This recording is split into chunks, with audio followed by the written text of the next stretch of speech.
Tignan mo yung ibang kulay ng ano. Ito yung Infinix. Nalinaw niya ito. Sa hindi ko kulot niya. Ito Realme. Tingnan mo yung kulay niya. Yung iba, no? Kaiba. Umurahin nga ito ng Infinix eh. Ayos na yan.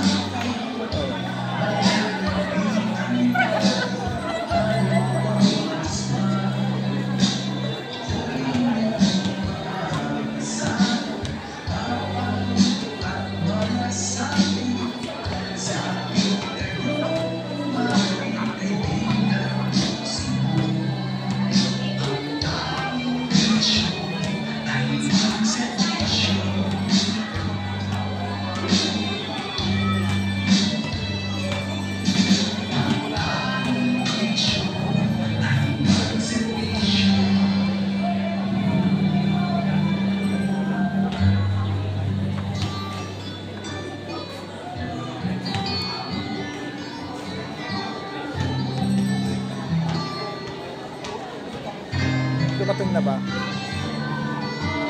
May Land Cruiser. Ha? Yan ako sa Land Cruiser.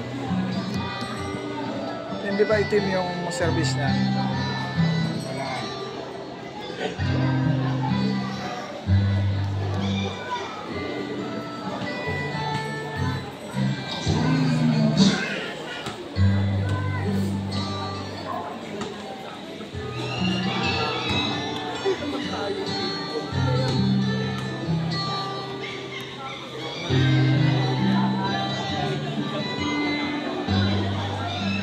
Ibig sabihin, dito kami natulog.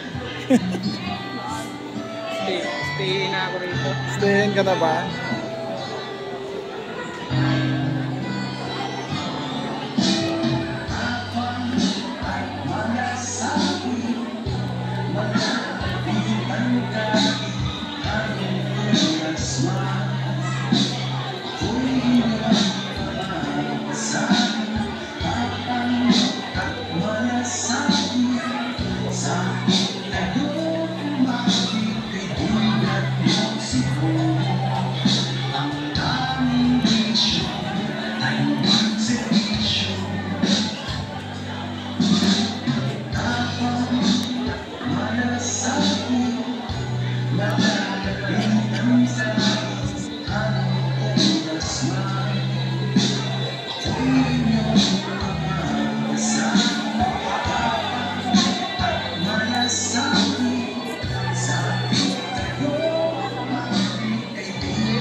guys, nag-aantay kay Senator Bongo.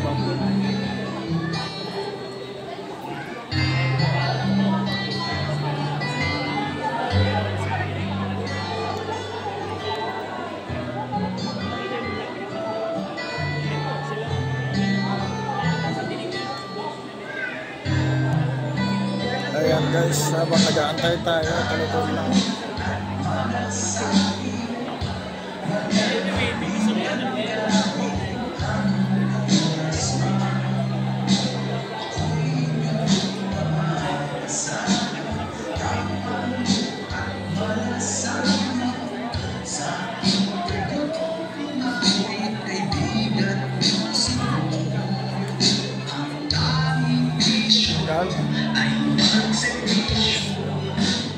Tagal lang.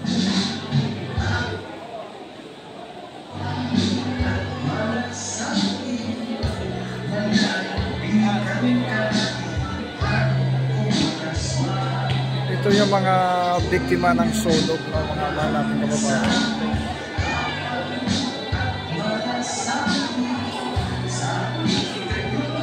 Dito sa barangay 204.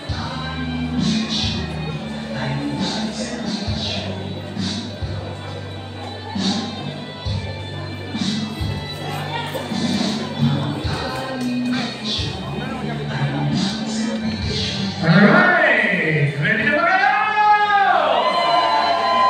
Sigurado! Ayan na, malapit na yan.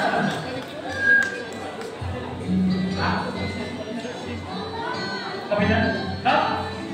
Stop! Ayan.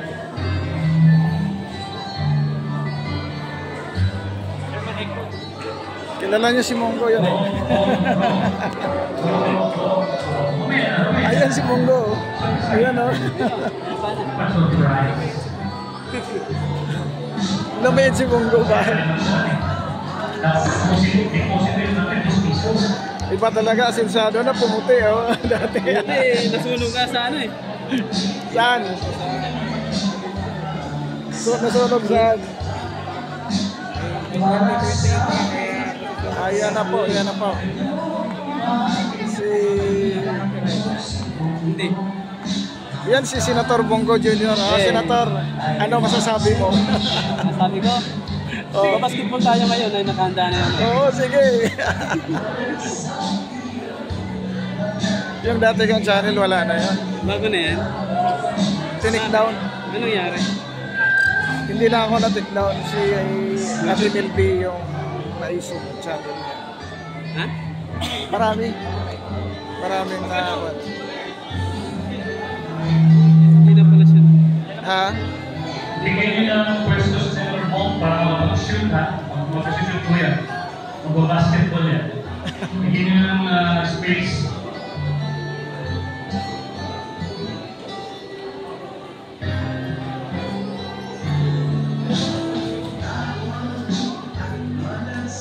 Ano nangyari sa motor niya? Sira?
Alright, upo na tayo. Upo ng konti.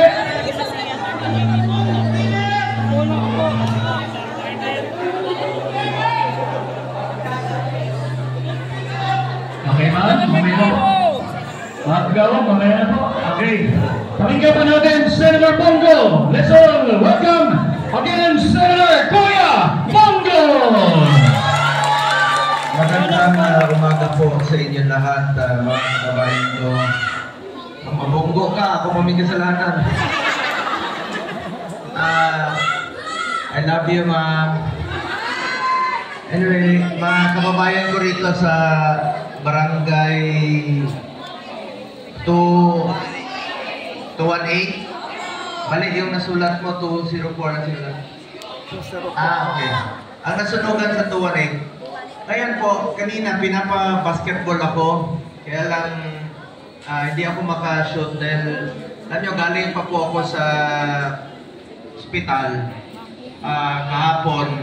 Pero lumabas po ako kasi nakaschedule po kayo rito at meron pong dalawang nasunugan pa sa dalawang barangay, sa barangay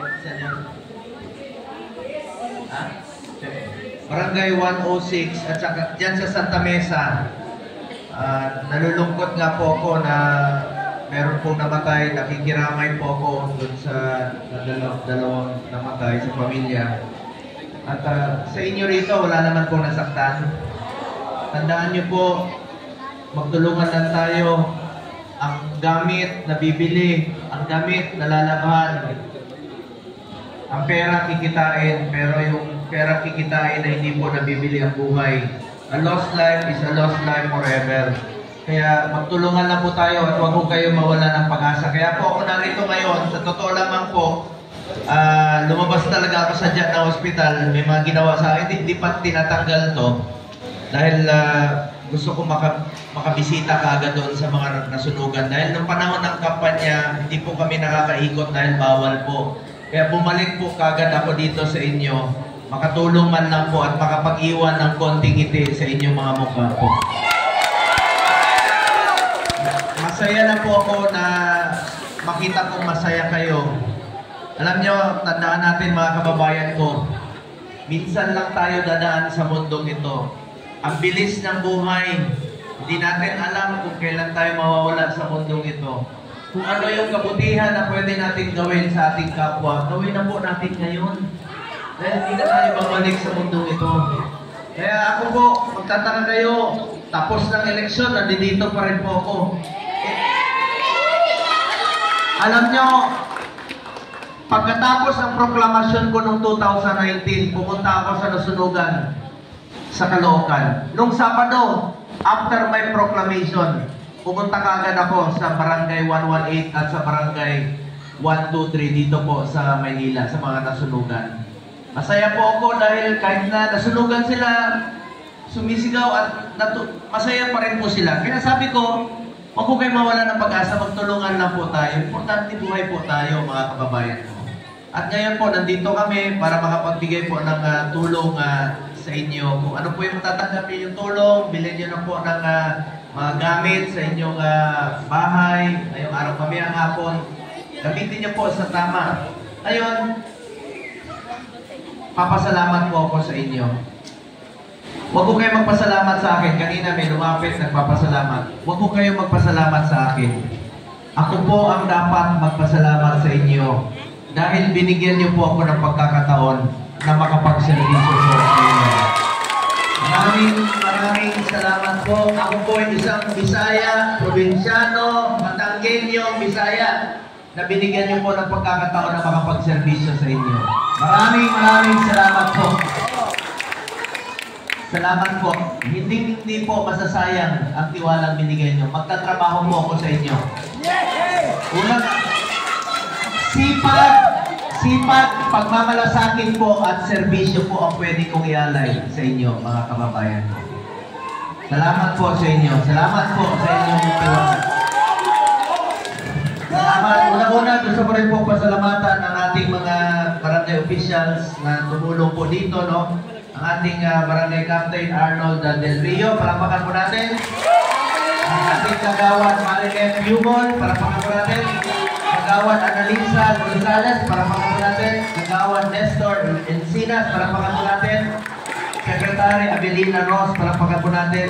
Ang ating po mga barangay captains po, host barangay, salamat po sa pagpagamit dito po sa inyong covered court, barangay captain Gail Villaruel. Isisingit ko na lang po.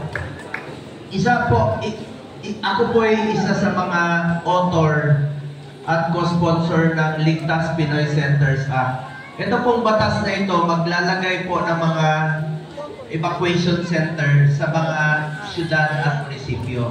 Alam niyo, napakalaga po ng isang evacuation center. Kaysa gamitin yung mga pera sa proyekto walang silbi sa bayan, dapat gamitin dito sa mga evacuation center para tuwing may nasusunugan, may nababahaan, meron po kayong komportableng pagpapahingahan kaysa naman nandun lang kayo sa gym, naantala pa yung eskwelahan, di ba nagagamit? May maayos, may comfort room at hindi magkasakit yung mga bata. Yan po yung batas na isinulong po natin bilang isa sa mga author at co-sponsor ng batas na yan. Evacuation Center, Ligtas Pinoy Centers Act po na isinulong po natin. Tulad nito, dapat po maraming mga ganitong gym dito, kaya lang kulang kayo sa propriedad. I mean sa lupa. Lupa ang kailangan po, no? Pero yan po, para sa akin, importante po itong evacuation center. And gusto ko rin pong pasalamatan ng ating mga barangay captains sa inyong suporta, tulong. Asahan niyo po, ako po'y patuloy rin pong susuporta sa ating mga barangay officials. Isusulong ko rin po yung inyong pagpapalawak pa ng inyong kakayahan, ng inyong termino na makapaglingkod. Isa lang po ang pakiusap ko sa mga barangay officials, huwag pong pabayaan yung mga kababayan nating mahihirap po. Dapat bukas ang tanggapan ninyo tuwing may nasusunugan, tuwing mayroong nagkakasakit. Gusto ko rin pong pasalamatan si Kapitan Hector C. ng Barangay 206. Palapakan po natin. Kapitan Louis de la Cruz ng Barangay 215. Kagawad Ervin Lam ng 204. Kapitan Vincent Noque ng Barangay 211. Kapitan Bernie Junicio ng Barangay 212, Zone 19. At SK Chairman Christine Sambal ng Barangay 28. At salamat rin po sa Engineer Wenzo Reyes ng NCR West Sector, sa ating mga pulis na nandiyan po sa labas, sa Police Captain Jesse Escalo, ating Mrs. Rosita Del Rio, Mrs. po ni Kapitan, at ng ating, nandito rin po ang ating bagong congressman ng One Tahanan Party List, no? Si Congressman Attorney Nat Odocado. Palapakan po natin. Ang kanyang isusulong po, salamat sa inyong suporta sa One Tahanan. Ang kanyang isusulong po ay yung mga housing program po, no? Yan po, kaya naibitahan ko siya rito dahil yan po ang kanilang advokasya. Magkaroon po ng maayos na housing program po ang gobyerno po. One Tahanan Party List po. Andito rin po si Jay Hamolod, ang nominee po. Salamat rin po sa inyong tulong sa Malasakit at Bayanihan Party List. Nandito po ang second nominee. Ayan po, si Action agad, Jade Hamolod. At pangalawa, gusto ko rin po magpasalamat sa inyong suporta at tulong sa Duterte. Nandito po ang aking mga kasamahan, ang aking mga best friend, mga kaibigan ko po. Kasama ko po sa noon pa, sa panahon po ni Pangulong Duterte, nung tumatakbo pa siya hanggang ngayon. Adyan po sila. At nandito po sila kahit natapos ng eleksyon. Nandito po sila dahil gusto rin po nilang magpasalamat sa inyo sa 10 milyong botong binigay niyo po sa kanilang dalawa. Nandito po si Mr. Efectivo Philip Salvador. Nandito rin po ang boses ng bayan, Attorney Jimmy Bondo. Salamat po sa inyong suporta at tiwala sa kanila. Hindi po, alam niyo, hindi po matutumbasan yung tiwalang binigay niyo po rin sa kanila. Isipin niyo, naka 10 million votes po bilang first time candidate. Malaking tiwala po ang binigay niyo po sa kanila. Maraming salamat po sa inyong suporta sa Duterte na candidates po. Ngayon, ako naman, sino dito mga taga Mindanao? Mayong hapon, may buntag. Sino mga taga Visayas? Sino mga Bulanon? Ilonggo? Lente, mga parin, hindi ko pa rin. Pinsan tayo. Lahat ng Ilonggo, pinsan ko. Dahil ang tawag sa inyo, Ilonggo, ang pangalan ko, Bongo. Pinsan. At saka, Sa mga taga Luzon, sino mga taga Luzon? NCR dito. Ilocano, Naimbag na mali, Maray na aga sa inyong lahat. Maraming salamat. Tandaan natin, tapos ng eleksyon, ang importante rito, balik tayo sa trabaho, magtulungan tayo, lahat tayo ay Pilipino, magkakapatid tayo. Kahit saan tayo nakatira, saan tayo nanggaling, ano man ang ating relihiyon, Pilipino po tayo, magmahalan po tayo sa kapwa nating Pilipino. Salamat po. Meron na po akong dalang konting tulong sa inyo, mga kababayan ko. May dala po akong mga pagkain, mga grocery, at may dala rin po akong mga bola sa inyo. Yung pasensyahan nyo na, walang hangin yung bola. Okay lang? May vulcanizing ba kayo rito? Pero kung nagmamadali kayo, pwede yung lapitan si Philip Salvador. Marami po siyang hangin sa tiyan niya.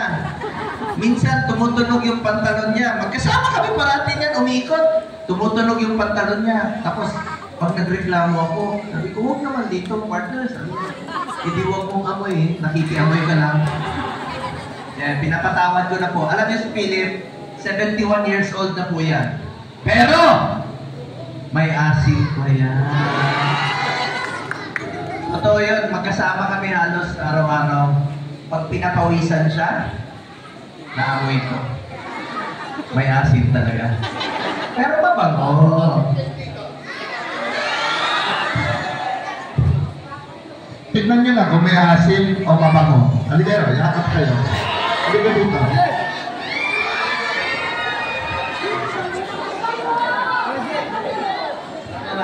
Kasi binilihan ko siya ng tawas. Ikaw talaga. Anyway, meron rin po akong dalang mga pagkain, burger po para sa inyo. At meron rin pong mga vitamins at iba pa, mga kababayan ko. So, sana po ay makatulong po ito sa inyo. At tandaan po natin, ako po bilang chairman ng Committee on Health sa Senado, 3 po ang aking naging prioridad, di ba? Malasakit Center, Super Health Center, at Regional Specialty Center. Magkakaiba po yung 3 yon. Malasakit Center, one-stop shop. Batas na po yan. Meron kayong Malasakit Center dito po sa Manila. Marami. Punta kayo ng Tondo. Meron. Punta kayo ng Jose Reyes. Meron. Punta kayo ng PGH. Meron. Punta kayo ng Pabella. Mga buntis. Meron din po. So, yan po. Saan pa? O, Tondo Zen. Meron din po. So, marami pong Malasakit Center. Isa po ang syudad ng Manila sa pinakamaraming Malasakit Center sa buong Pilipinas. Para po sa Pilipino yan, karapatan nyo po yan. Lapitan nyo na po ang Malasakit Center, mga kababayan ko. Ngayon, pangalawa, Super Health Center. Pwede po dyan yung panganganak, dental, laboratory, x-ray. Yan po ilalagay sa mga iba't ibang parte ng bansa. Katulad doon sa Lake Cebu, sa Mindanao. Meron po isa doon na tinayo.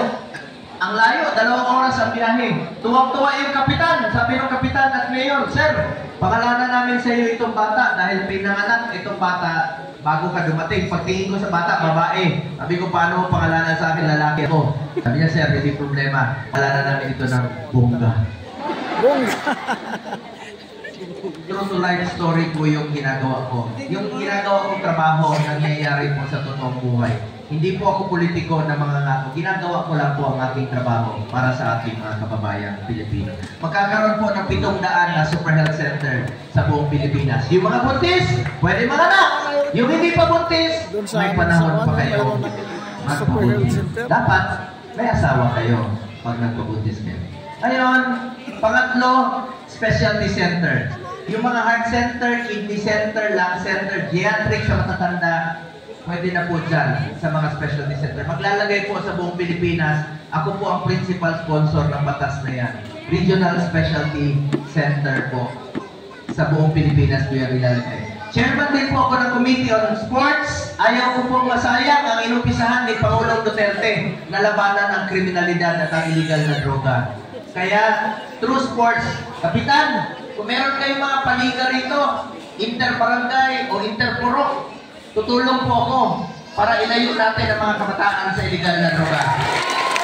Alam niyo, chairman ako ng sports 2019, nakamit po natin ang first ever gold sa Tokyo Olympics. At nakadalawang gold tayo sa Paris Olympics kay Carlos Yulo. Taga dito po yon sa Manila, si Carlos Yulo, di ba? Suportahan natin ang ating mga atleta.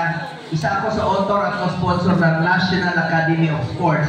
Meron na tayong eskwelahan na pwede na mag-aral ang student athlete sa New Clark City po, National Academy of Sports po.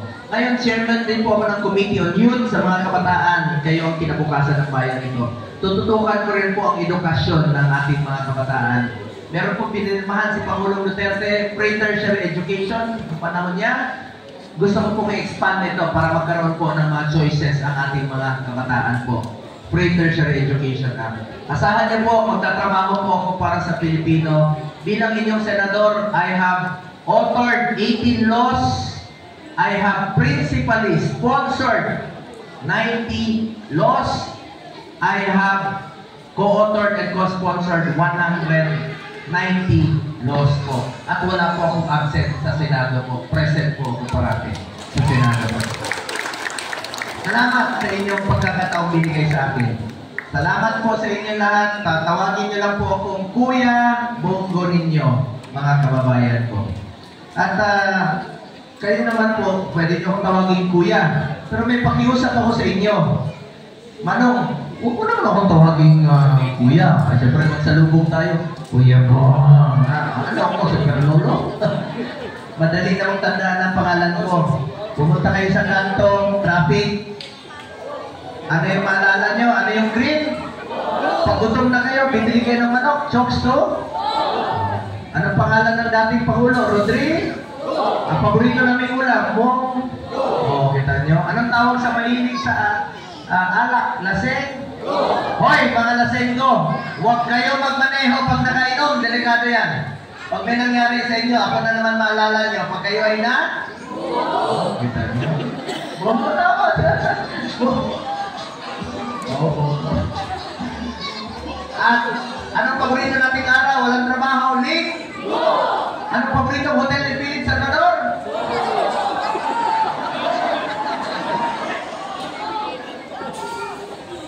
Yan, mabait po yan. Kaya ang tinatawag natin ng Mr. Epektibo. Yan talaga naman pong nagmamahal rin po. Silang dalawa. Ako nakita ko sa kanilang dalawa ngayong panahon na nagkasama kami. Yung pagmamahal nila para sa bayan. At hindi po biro yun ang pagkakatiwalaan ka ng mahigit 10 milyong Pilipino po. Kakaiba po yun. So, salamat po sa inyo. At gusto ko lang po banggitin na meron rin po kayong matatanggap ngayong araw na ito. Ito pong programa na isinulong natin na bibigyan mo kayo ng pambili ng housing materials. Ito pong EHAP program. Ako po nagsulong nito sa Senado. Matagal na, sa panahon pa ni Pangulong Duterte noon, EHAP program. Bibigyan mo kayo ng pambili ng housing materials ngayon. Ibili niyo po ng kagamitan. Palakpakan rin po natin ang ating NHA ngayon. At iba rin po yung mga pagkain na dala ko po para sa inyo. So maraming salamat po sa inyo lahat, mga kababayan ko. Gusto, bigyan ko rin po sila ng pagkakataon na makapagpasalamat sa inyo. Meron lang po ako sasabihin sa inyo. Sana po ay maalala ninyo sa mahabang panahon. Ulitin ko, bukas ang aking opisina sa inyo. Kung meron kayo mga pasyente na kailangan ng tulong, magsabi lang po kayo. Huwag po kayo mag-atubiling lumapit sa akin. Wala po akong kaarte-arte sa katawan. Kung anong kinakain ninyo, ganun din po ako. Kung anong sinasakyan ninyo, ganun din po ako. Magsabi lang po kayo. Meron na po sasabihin sa inyo, tandaan niyo po ito. Minsan lang tayo dadaan sa mundo nito. Kung ano pong kabutihan o tulong na pwede natin gawin sa ating kapwa, ay gawin na po natin ngayon dahil hindi na po tayo babalik sa mundo nito. Ako po ang inyong Senator Kuya Bongo, patuloy na magsiservisyo sa inyo lahat. Dahil ako po'y naniniwala ng serbisyo po sa tao, serbisyo po yan sa Diyos. Pasalamat tayo sa Panginoon sa buhay na binigay na sa atin. At isalin niyo rin ako sa inyong mga dasal na sana'y parati tayong malusot ang ating pangangatawa. Ako, gano'n rin po ang dasal ko sa ating mga kapwa Pilipino na sana po ay malusot tayong lahat. Ako naman, kailangan ko rin magpa-check up, may mga kahit papano, hindi na rin tayo bumabata, 50 anyos na rin po ako. Pero sa totoo lang, lumabas talaga ako ng ospital dahil sabi nila, Patel, lumabas, unahin mo muna yung pagpapa-hospital mo. Sabi ko, hindi ko matiis doon na nakahiga lang sa ospital habang nangangailangan ng ating mga kababayan Pilipino. Kaya po ako pumunta rito sa inyo ngayon at sa dalawa pang nasunugan mamaya para makapag-servisyo po sa inyo. Dahil mahal na mahal po kayo lahat. Maraming salamat po.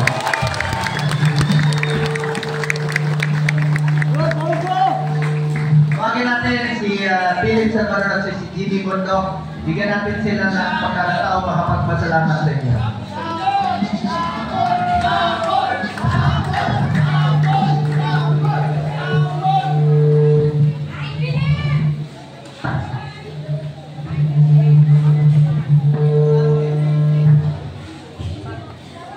Mahal niyo po ba si Bongo? Si Philip Salvador, mahal niyo po ba? Ako po si Jimmy Bondok, mahal niyo po ba? Bakit di kami nanalo? Philip. Hindi. Magandang umaga po sa inyo lahat. Gusto ko lang po magpasalamat kay Senator Bongo na hanggang ngayon patuloy yung serbisyo at kami ni Philip ay nakakasama pa rin para makapagpasalamat sa inyo. Ako po si Atty. Jimmy Bondok. Alam ko po, mas naaalala ninyo ako bilang singer. Nag-abogado po ako, nanilbihan sa PAGCOR, sa Administrasyon Duterte. Pero ngayon, pag pinapagtalumpati ako, wala namang nakikinig sa akin. Gusto nila sample pa rin. Yan nyo na. Kaya imbis mag-aksaya po tayo ng panahon, pili na lang po kayo. Ano ba gusto nyo? Speech o sample? Eh, hindi kami nanalo. Wala namang nakinig. Hindi, sa totoo po, hindi ko po alam kung may naihadang mga -1 ngayon. Meron ba? Ba, pinagandaan niyo ako Pwede ba ako magsalita konti?